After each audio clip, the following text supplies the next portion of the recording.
Hey guys, in this video, we're going to go through a clinical case that honestly can be a little tricky, but it's something like every dentist should know how to spot. So let's just jump right into it. So we've got this 41-year-old male, and he's coming in with a complaint of this deep, constant pain in his upper left molars. And like he says, it sometimes shoots up toward his eye. He says it's been going on for about a week. It's this dull, pressure-like kind of pain. It gets worse when he lies down or bends forward. He also mentions this feeling of fullness in his cheek. No fever, no known sinus issues, and the pain hasn't really responded to over-the-counter meds. All right, so we do the exam. Teeth number 25 to number 27 are like all vital, and they respond normally to cold, percussion, and palpation. Tooth number 26 has a pretty deep occlusal restoration, but there's no tenderness, no mobility, and the pulp testing is all normal.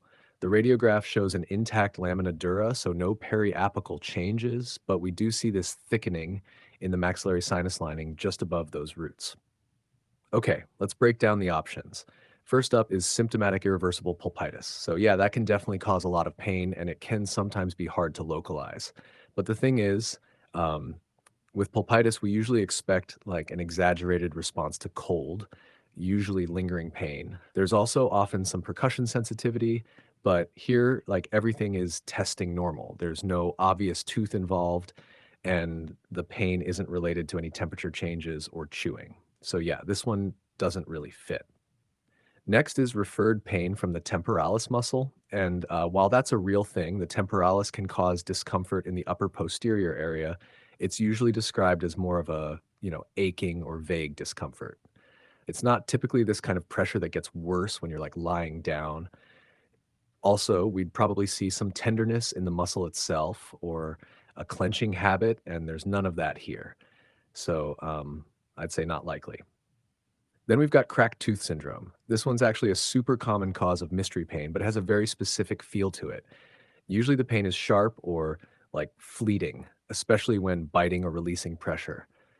Most of the time, you'll see some sensitivity to percussion or cold. But here, there's no biting sensitivity. The pulp tests are fine, and the pain is constant, not triggered by chewing. So, yeah, doesn't really match.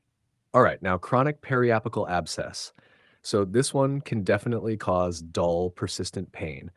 But here's the thing, we'd expect the tooth to be non-vital, right?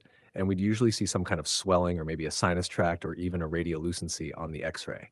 But in this case, the tooth is vital and the radiograph is clean. So there's really no evidence of periapical pathology. So yeah, I'd rule that one out too. That brings us to maxillary sinusitis. And this like just fits almost too perfectly. The pain is dull, pressure-like, and it radiates toward the eye. It gets worse when lying down or bending over, which is like textbook sinus stuff. On the radiograph, we've got thickening of the sinus lining, and that tells us the sinus is inflamed. That can happen from, allergies, a cold, or just poor drainage. The roots of the upper molars are really close to the sinus floor. So when the sinus is inflamed, it can totally feel like a toothache. But, and this is the key, all the teeth test normal. So like this pain isn't coming from the teeth at all. It's referred from the sinus. So yeah, the most accurate answer here is maxillary sinusitis. All right, that's it for this case. Um, I hope it helped clear things up and gave you like something solid to take away. Thanks for watching, and I'll see you in the next one.